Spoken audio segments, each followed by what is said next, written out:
Ada lagi ke makanan hak rare di Pasar Kuala Berang ni? Benda hak rare sangat ni. Jom kita explore.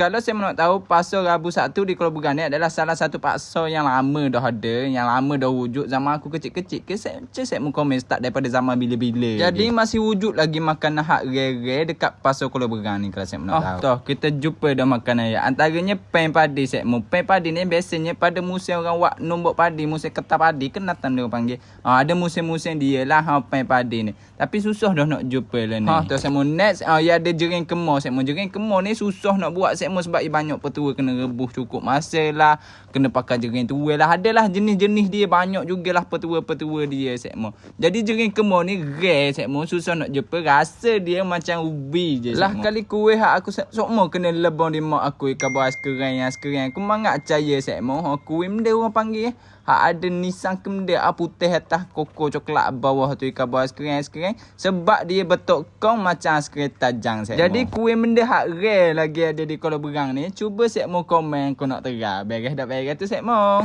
Jadi next nak suruh aku explore mana lagi, sila letak di ruang komen.